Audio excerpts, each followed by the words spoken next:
Imagine that you have built this simple serverless architecture in the cloud. You picked the services you want to use, you connected them all together, and everything just works like magic.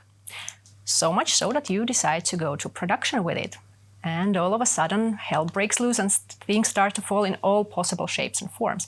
And there's nothing you have done wrong, you think, well, maybe except for not reading all the possible documentation about all the possible services and libraries that you are using, but who does that nowadays anyway, right? So what are the next logical steps? You might swear off using the entire architecture or services in question ever again because, well, they just don't work. And what's wrong with the cloud anyway? Why doesn't it work? And serverless is just an expensive fad. Let's just all go back on-prem and use good old monoliths, right? Though purely statistically speaking, we should consider that the problem is not necessarily the cloud or the cloud provider, maybe not even the services or the architectures that you have picked. So what is it then? As Murphy's Law says, everything that can go wrong will go wrong. Though I personally prefer the more extended version of it that says everything that can go wrong will go wrong and at the worst possible time. My name is Anahit. I'm a lead cloud software engineer here at Solita, and I'm also an AWS data hero. And there's a funny thing I noticed after becoming an AWS hero is that people started to come to me with this smirk on their faces and telling me, so tell us now, why doesn't the cloud work? What's wrong with it? So I'm finally here to answer that. Or maybe not exactly that, but I'm here today to talk about something that we as humans don't usually feel comfortable talking about: failures. And I hope that this talk will help you to become a bit more aware and curious to spot patterns that others don't necessarily see, to make conscious and critical decisions, take control into your own hands rather than believing in magic, and finally becoming a little bit paranoid, but in a good way. To borrow words of Martin Kleppmann, in distributed systems, suspicion, pessimism, and paranoia pay off. But before we start talking about distributed systems and failures any further, let's get back to our story with the serverless architecture that was failing. It actually has a prequel to it. So once upon a time, you were a developer that started developing software that was supposed to run on a single machine somewhere in on-prem data center. And all you cared about were the so-called functional requirements, so that your code works, it does exactly what it needs to do, and it has as little failures and bugs as humanly possible. Those were your definitions of reliability. And there could have been some occasional hardware failures, of course, but you didn't worry too much about them. Mostly things were pretty nicely deterministic. Things either worked or they didn't. Next thing you know, you find yourself in the cloud, maybe using virtual servers, and then suddenly you start developing software that makes you think about certain levels of so-called non-functional requirements. So certain levels of availability and scalability, also reliability and resilience get a whole new meaning. And you still have your functional requirements, so you need to make sure that your code works and has as little failures and bugs as possible, but the complexity went up a notch, and you need to be worried about so much more now. Also, failures are becoming a bit more pronounced and a bit less deterministic. Welcome to the dark side, a wonderful world of distributed systems, where with great power comes great responsibility. But things didn't stop there, and the next thing we know, you jump over to the serverless world, where things start to seem very simple again. You just pick the services you want to use, you connect them together, and things work like magic. And you don't see any machines around. Moreover, the word serverless suggests that you don't need to be looking for any machines. And the cloud provider takes care of all those major ilities for you, so reliability, availability, scalability, and you are once again back to just worrying about your code working and doing exactly what it's supposed to. Although we know that that's not how the story went. Because anything that can go wrong will go wrong.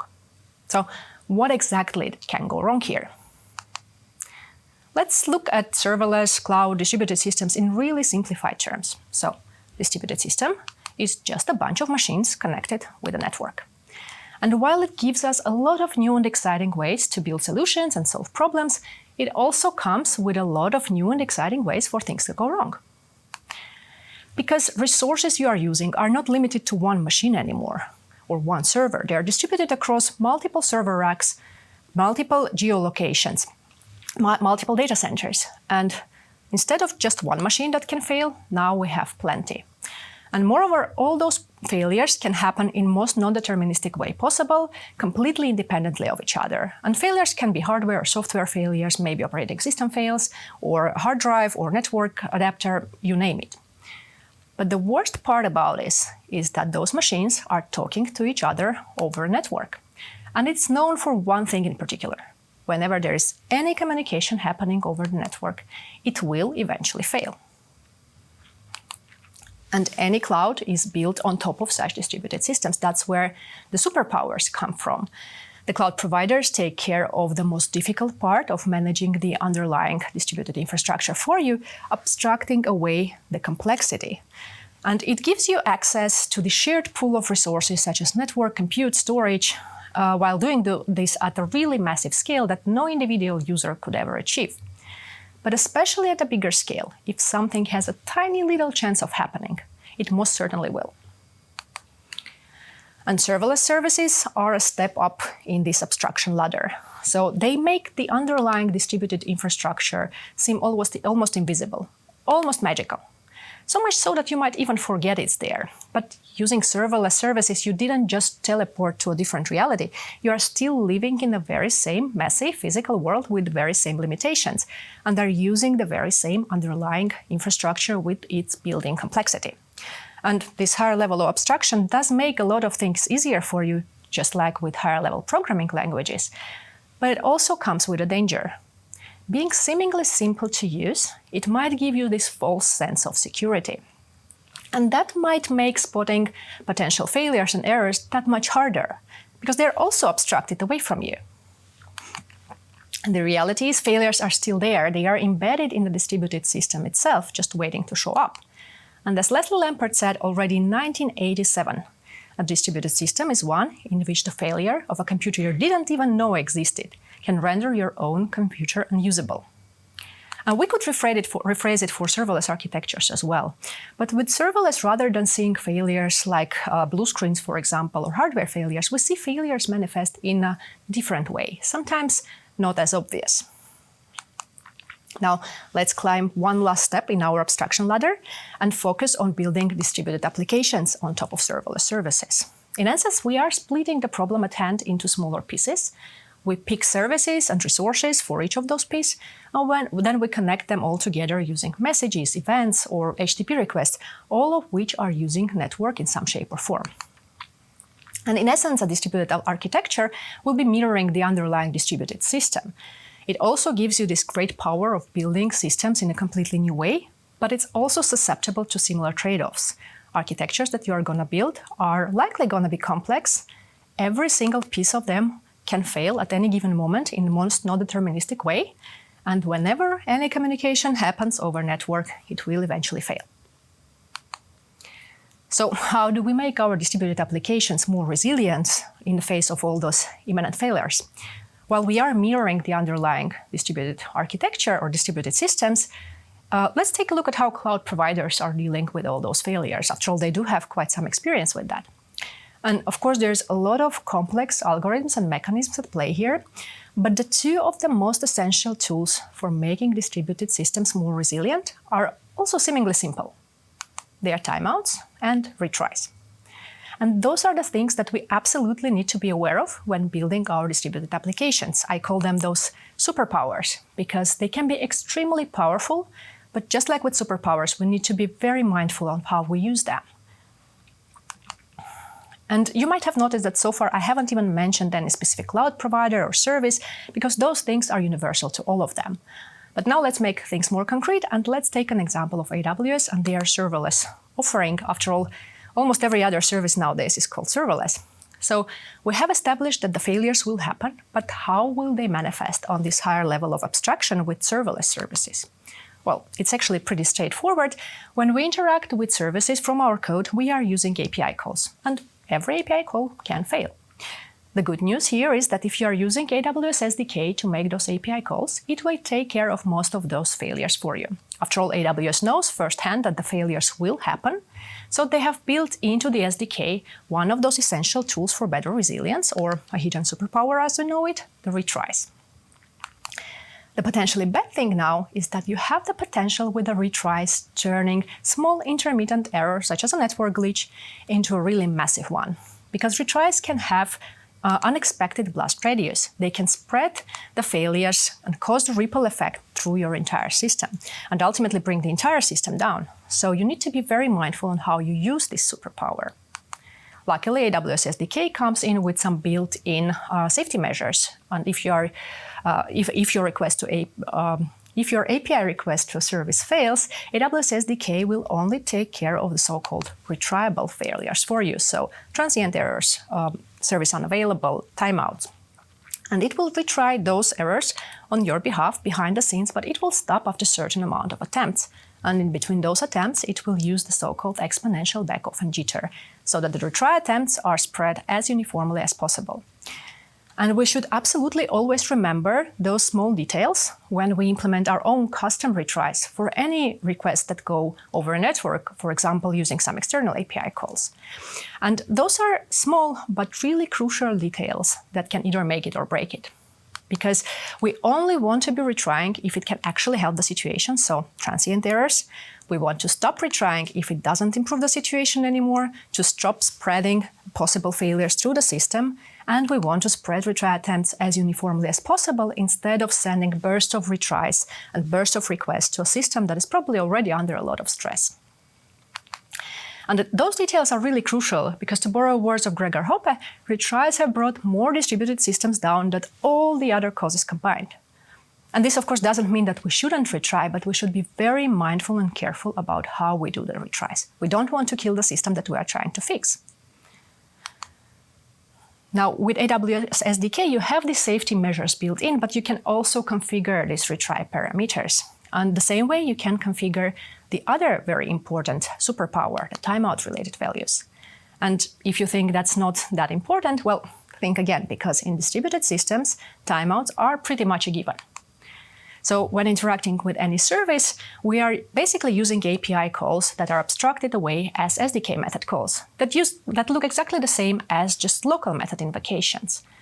But let's not let that fool us, because we know that the network is still there. It's just abstracted away from us. And every request sent over a network, just like API calls to any service, they can fail. And they can fail in many different ways, and it's almost impossible to tell if the request actually went through or not.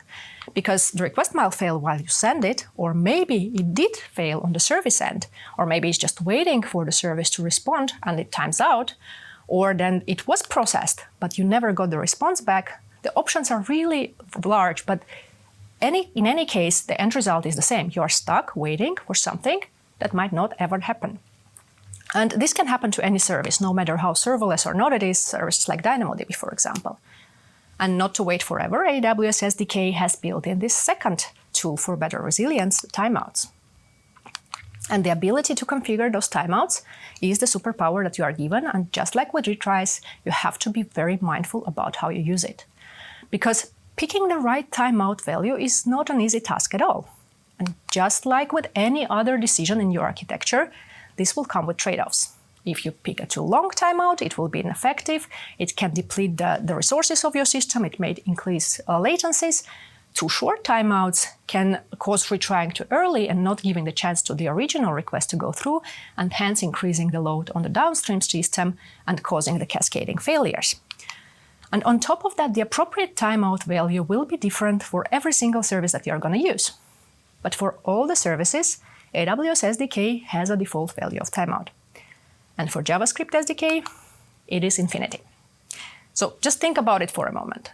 We might be dealing with these low latency systems and services like DynamoDB, and here we are just stuck waiting for something that will never happen. So prepare to be stuck forever, or better, configure proper timeout values for every single service. Just whatever you do, do not go with the defaults. Defaults can be really dangerous.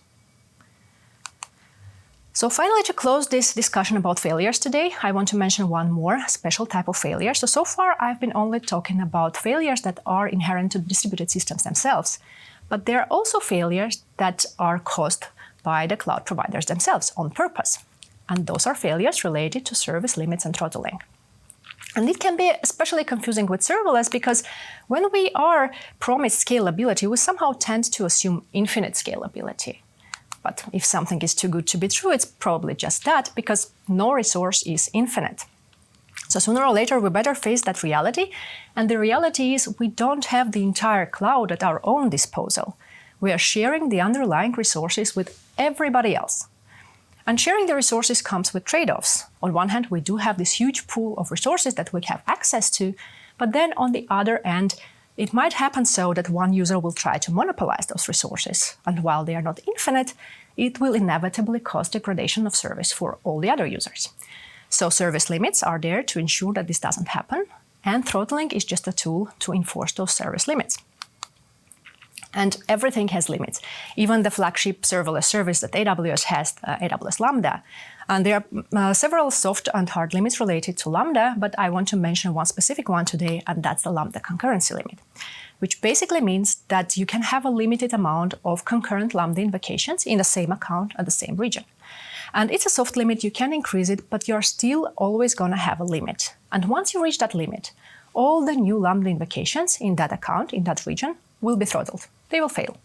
So imagine you have a Lambda function that scales really much and consumes that all concurrency limit, and that means that other Lambdas will start failing in your account, in your region. So it's a limit that can have a really big blast radius, spreading failures way beyond your own architecture. So you need to be very careful about it. And in general, you need to be aware of every service limit and every service that you're using and their consequences. So we have seen today that we always need to make informed, conscious, and critical decisions about handling failures. Things like retries and timeouts can be extremely powerful if used mindfully. But if we just let the matter slide instead of making our architectures more resilient, we can actually achieve the opposite. So next time you are building a distributed architecture, I encourage you to be brave, to take control into your own hands rather than believing in magic, because magic is not real, and that's a good thing. And there are fundamental things that are inherent to distributed systems and to the cloud in general that we absolutely need to be aware of in order to make those informed decisions. So things like service limits, retries, timeouts, backoffs. And without that understanding, we are just simply moving in the dark with our eyes closed and hoping that everything is going to be fine. Finally, distributed systems and architectures are extremely powerful, but they're also hard, which doesn't make them neither inherently good nor bad. And the cloud, and especially serverless, abstracts away a lot of that complexity from us, but the complexity is still there, which again doesn't make them neither good nor bad. But distributed architectures and systems can teach us a very valuable skill: to embrace the chaos of the real world. Because every failure can be an opportunity to improve your architecture and make it even more resilient. And though, despite our best effort, it's impossible to build something that never fails, but we can do one thing: we can learn and grow from each failure. And as Dr. Werner Vogels likes to remind us, everything fails all the time. That's just the reality of things. So either in life in general or with AWS services in particular, I'd argue that the best thing that we can do is to stay calm and be prepared when those failures happen. That's it from me for today. Thank you very much for listening.